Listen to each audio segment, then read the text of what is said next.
आज मैं बहुत खुश हूँ। ऊपर वाले का बार-बार धन्यवाद कर रहा हूँ। ऊपर वाले ने मुझे वो दे दिया, जो शायद बहुत कम लोगों को मिलता है। दूसरा मौका, जीवन जीने का। आज मेरी पत्नी माया ने ज़िंदगी की जंग जीत ली है। आज मेरा परिवार फिर से हरा-भरा हो गया है। आज मैं जब भी अपनी पत्नी को देखता हूँ, तो गर्व करता हूँ। इतनी मुश्किलों से भी वह कभी टूटी नहीं और आज वह मेरे सामने खड़ी है, बिल्कुल सही, बिल्कुल ठीक। मेरी माया, मेरे साथ और मेरे 2 बच्चों के साथ। आज मैं अपने आप को सबसे धनी व्यक्ति महसूस कर रहा हूँ इस धरती का, क्योंकि मुझे मेरा परिवार मिल गया, मेरा हँसता-खेलता परिवार।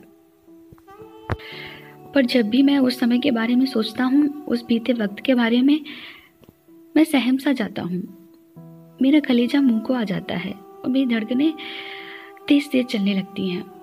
मैं बहुत घबरा जाता हूँ उस बीमारी से। उस बीमारी का मैं नाम भी नहीं लेना चाहता, बहुत बुरी है। सभी के लिए वो बीमारी है, पर मेरे लिए तो ग्रहण था जो मेरे परिवार में लग गया था कुछ सालों पहले। आज से पूरे 4 साल पहले की बात है। हमारा परिवार बहुत खुश था, सब कुछ अच्छा चल रहा था। घर में बहुत सारी खुशियाँ थीं। मैं, मेरी पत्नी माया और मेरे 2 बेटे, हम सब बहुत खुश थे। मैं अक्सर घर से बाहर रहता था, काम के सिलसिले में। एक दिन मैं अपने घर गया था, अपने परिवार के पास। रात में अचानक मेरी पत्नी को दर्द होने लगा, बहुत तेज। उससे सहा नहीं जा रहा था। मैं फ़ौरन उसको डॉक्टर के पास ले गया। डॉक्टर ने उसे दवा दी, तब उसे आराम हो गया। हम घर आ गए। सुबह हम फिर डॉक्टर के पास गए चेकअप के लिए। मैं अपनी पत्नी माया को घर वापस छोड़कर चला गया और मैंने कहा, जाकर तुम रिपोर्ट ले लेना। अगले ही दिन मेरी पत्नी रिपोर्ट लेने के लिए हॉस्पिटल गई। डॉक्टर से बात हो गई उसकी। डॉक्टर ने उसे बताया कि उसे कैंसर है।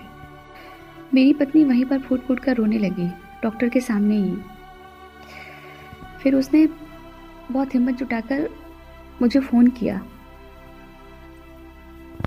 मैंने जैसे ही फ़ोन उठाया, माया कुछ बोल नहीं रही थी, बस रोए जा रही थी, रोए जा रही थी। मैंने माया से कहा, आखिर क्या हुआ है? तुम रो क्यों रही हो? बताओ कि आखिर क्या हो गया है? जल्दी बताओ, मुझे घबराहट हो रही है। बोलो ना, क्या हुआ है? पर माया तो सब रो रही थी, बस रोए जा रही थी। मैंने माया से कहा, अच्छा ठीक है, तुम डॉक्टर से बात कराओ। माया ने फ़ोन डॉक्टर को दे दिया। फिर डॉक्टर ने मुझे बताया कि रिपोर्ट में पता चला है कि माया को कैंसर है। मैंने जैसे ही सुना, मेरे हाथ से फ़ोन ज़मीन पर गिर गया और मैं फूट-फूट कर रोने लगा। मुझे समझ में नहीं आ रहा था कि आखिर मैं क्या करूं? ये कैसे हो गया? मैं अपनी माया को बहुत प्यार करता हूँ। मैं उसे कहीं नहीं जाने दूंगा, अपने पास रखूंगा हमेशा के लिए।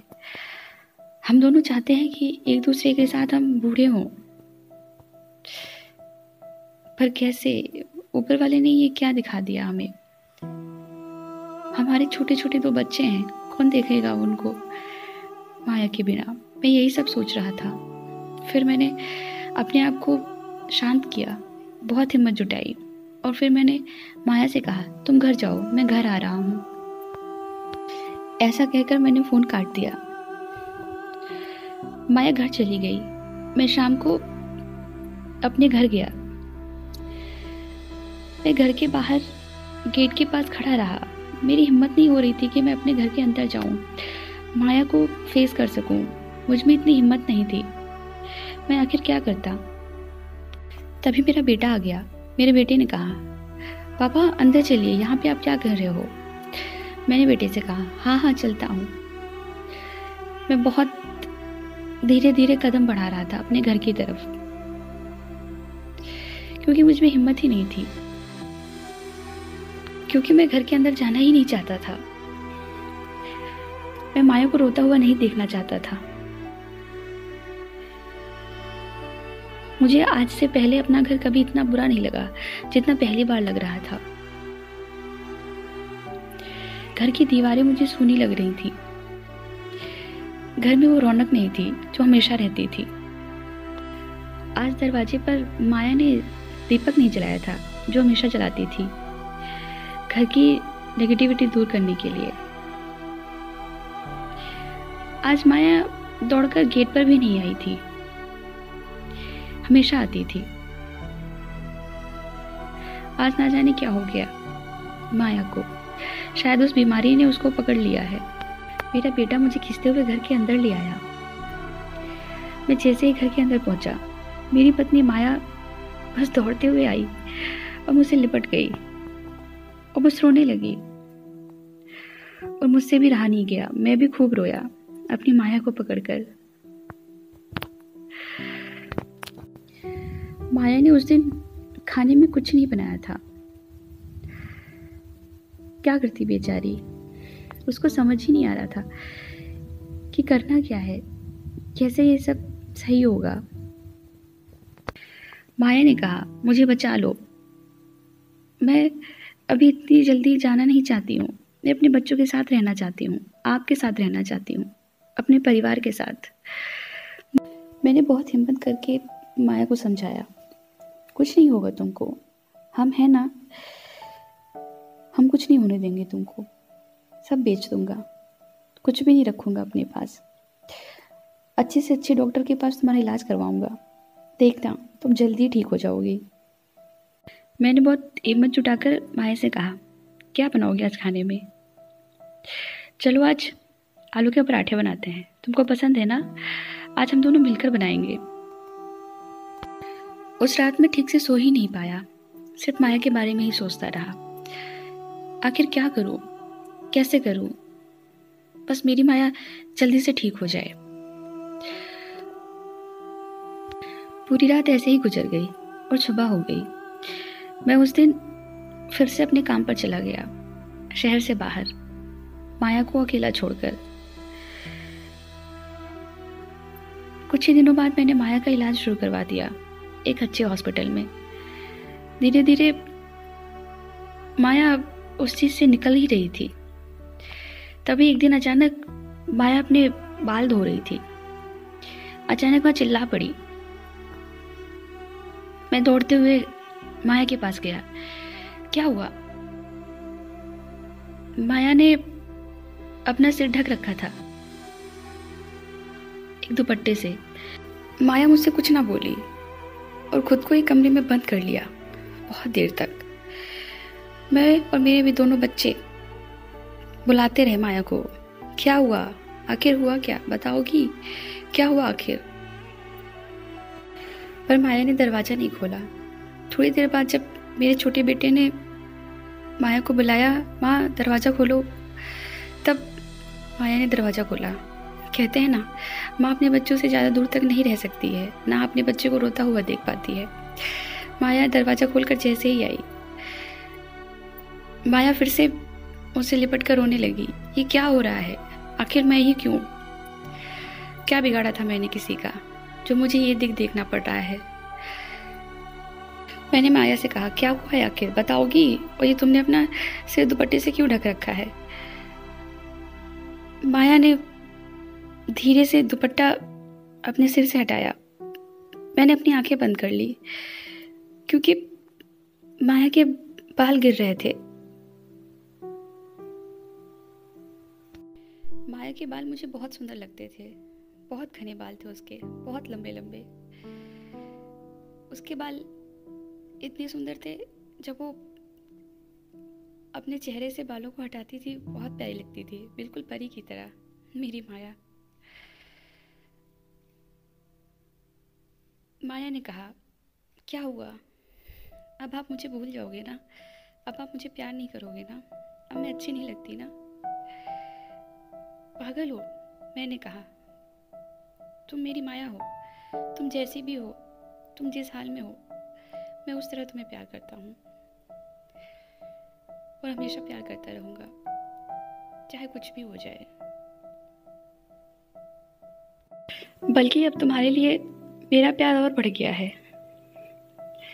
तुम्हारे साथ रहूँगा हमेशा हमेशा, और तुम भी कहीं नहीं जा रही हो, तुम भी मेरे साथ रहोगी।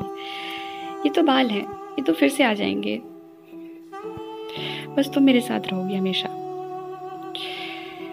माया ने उस दिन से तो जैसे सजना ही छोड़ दिया था। माया ने खुद को अकेला सा बना लिया था। अकेले रहती थी, शांत रहती थी, कभी कहीं नहीं जाती थी। यहाँ तक कि माया ने आईना देखना भी छोड़ दिया था।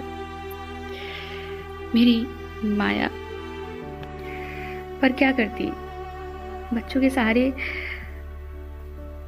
पर रह रही थी अकेले। मैं भी तो उसके साथ नहीं था। मैं तो शहर से बाहर ही रहता था, मैं कभी कभार ही घर जाता था। माया में इतनी हिम्मत थी, वो अपना ट्रीटमेंट अकेले करा रही थी। मेरी माया बहुत हिम्मती है, गर्व होता है मुझे अपनी माया पे। समय का पहिया मानो तेजी से भाग रहा हो, सब कुछ ठीक हो रहा था। माया ने भी उस बीमारी को अपना लिया था और खुश रहने लगी थी। पर उस बीमारी में माया का बुरा हाल हो रहा था। जितनी बड़ी बीमारी है उतना ही मुश्किल इसका इलाज है। माया ठीक से खाना नहीं खा पा रही थी, उसको बहुत तकलीफ होती थी, उसको दर्द होता था, मुझसे देखा नहीं जाता था। पर मैं क्या करता, मजबूर था। मन होता था नौकरी छोड़कर मैं माया के पास आ जाऊं, पर फिर सोचता था अगर मैं नौकरी छोड़ दूंगा तो माया का इलाज कहाँ से कराऊंगा, अपने बच्चों का देखभाल कैसे करूंगा, उनकी पढ़ाई का खर्चा कहाँ से उठाऊंगा। यही सब सोचकर मैं फिर से रुक जाता था और माया अकेले ही सब कुछ झेल रही थी। मैं जब भी घर जाता था, माया पहले जैसे नहीं रहती थी, उदास रहती थी। अब वो हंसती भी नहीं थी, ठीक से बात भी नहीं करती थी। घर में इतनी शांति रहती थी मानो पूरा घर काटने को दौड़ रहा हो। मुझे घर जाने का बिल्कुल मन नहीं करता था, फिर भी जाना पड़ता था अपनी माया के लिए और अपने दोनों बच्चों के लिए। मैं जब भी घर जाता था, माया को देखकर बस मेरा रोने को मन करता था, पर मैं चुप रहता था। माया के सामने कभी मैंने रोया नहीं, पर अकेले में बहुत रोता था। माया के सामने कैसे रोता, बेचारी टूट जाती, और मैं उसे यूं टूटता हुआ नहीं देखना चाहता था।